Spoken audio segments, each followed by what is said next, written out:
What I do is bring the swings down nice and low. So get a low flow going where we can work with our pregnant lady friends. And I'm just going to show you how to measure the swing. And when I get in the swing, I basically want my bum to almost be touching the ground. And it really is a personal preference, but I really think that's a good way of getting in and out of the swing and testing it to make sure that you have just the right height for your body. So I'm going to do that one more time. I walk back with the swing behind me, and then I get it to right behind the heart, right behind the sternum, and then I slide in. And then we could play even here with Baddha Konasana, which is a nice practice. Opening up the chest and wrapping the arms around to incorporate the leg loops. So I'm going to do the floating Buddha sequence from the low flow. Okay, and we're going to see how it goes. So the first thing we can come into is windshield wipers, and you'll notice my bum is really close to the ground, so we can do the entire sequence. Playing on the low end of the spectrum. I particularly like the way it feels on my back, and I can always bring my bum down to support my weight if it feels like too much. But I'm really trying to engage with my arms and have my body fully suspended. But if at any time you felt like you needed to come down, you could gently release the swing and come on down as well. Okay, so that allows for extra safety. You can bend the knees and slide in to a little bit of a leg lift here, letting the hips be suspended and just waving back and forth. So if there's ever a time, particularly for somebody who feels nauseous or needs more grounding, or there's an injury and you want to take a break, you can bring the swing down nice and low and play with the ground. So I'm going to come back up. We're going to get into our floating Buddha and do some leg stretches. So from standing at the center of the mat, I walk back so there's tension on the swing. Once there's tension on the swing, I make sure it's right behind the heart. And I slide on in. Okay, so my bum is right above the ground if I have my arms engaged. If I release my arms, you know, my butt's going to come down, but I really want to keep my arms engaged and make sure that I'm actively pulling all of my energy towards the center line. 1 foot at a time, we can practice half Buddha sequence. I can have my shin down and I can practice wagging here.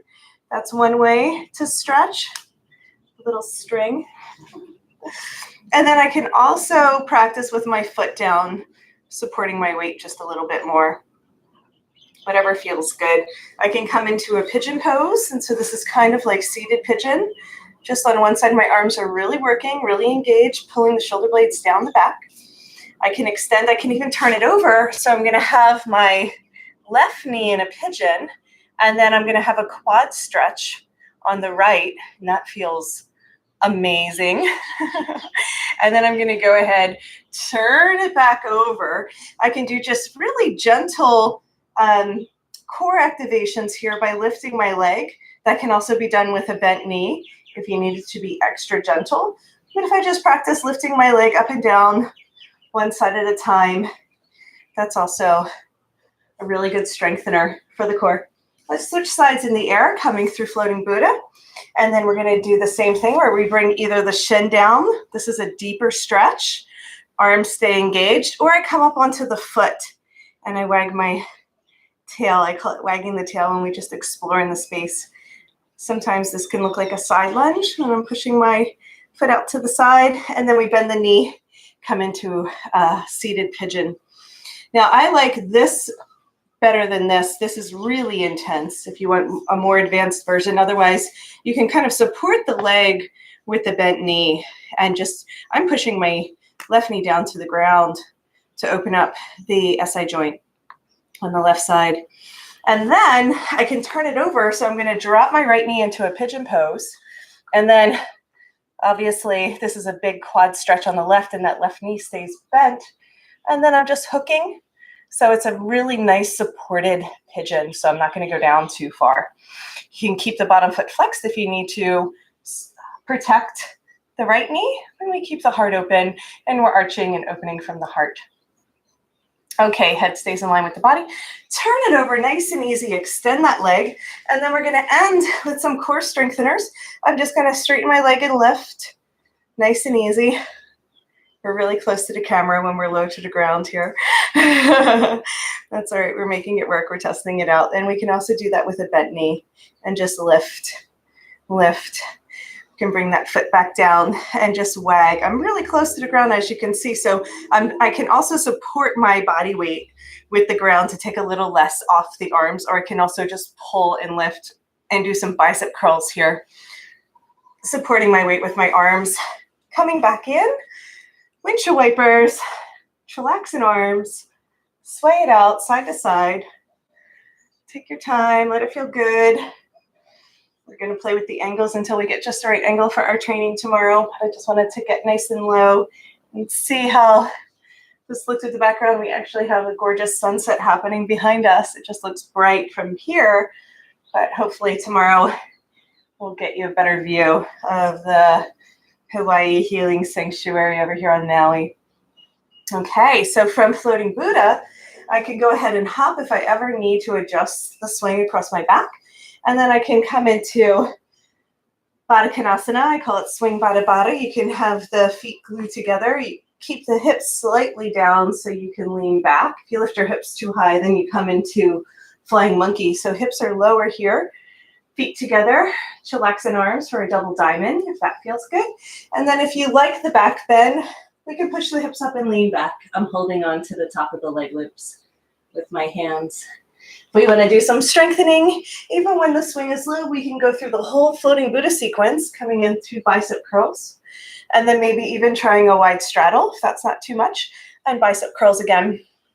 Nice and easy, lifting and pulling from the chest and keeping the head in line with the body. So legs stay open wide, a little bit of strengthening, shaking it out, superstar, and then let's just flow through one half vinyasa, coming into namaste, and then a very small version of ladle. We're not going to come down very much. Come back up. Let's try that one more time. Inhale, wide straddle T. Exhale, star. Inhale, namaste. Exhale, reverse. Inhale, reach up, grab for the swing, and exhale, ladle. Just let the swing slide down to your waist. Oh, feels so good to be supported by the ground. And then we're going to drop the hips down, and just like we did before, if we want to come out of this, let's come into bent knees first. So we feel more supported. We're going to just get the swing out from behind us, gently lower down, and let ourselves end with a version of Viparita where our legs are extended. I like just gently rocking the pelvis from side to side. That feels really good. And then if you want, you can straighten the legs and let the leg loops stay at the knees, or you can continue to let them slide down to the ankles and end on the ground. I, of course, love cocooning, so I'm going to go ahead and show you how to do an inversion, and then we'll end with cocoon. But for those that want to do, I wouldn't suggest doing an inversion practice for someone who's a beginner, but if you are an experienced person who likes to go upside down, you can use the swing nice and low on the ground, and in this position you just wrap your legs around, and as you can see, my head is going to touch down. I'm going to take my hair out so there's a little bit more room. So it's almost like a shoulder stand. I can bring the swing up a little bit higher or down low. For a beginner, you can be down really low. Let me just show you what that looks like so you get a sense of it. So we have these awesome daisy chains that we can adjust. And so coming in and out of it, we just want to be really safe. So typically what I'll do is just kind of sit in the swing and then slide it up to my hips and then come on down. Oh yeah. So now once I'm here, there we go, you can still see me. I can play with wiggling the swing from side to side, feet together. I can press the hips up into a bridge, which brings me more into a version of shoulder stand. And then I can play with just extending one leg at a time maybe coming down into a bridge or half bridge. I call this a half lotus. We can reach for our ankle, arch through the chest. Just feels so good to be supported by the ground. It makes it a lot safer for people to explore and play. So both legs straight, or you can even bend both knees and lift.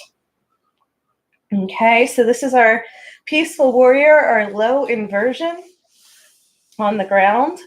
And then we can even incorporate the leg loops in our hands and come into a happy Buddha, nice and low.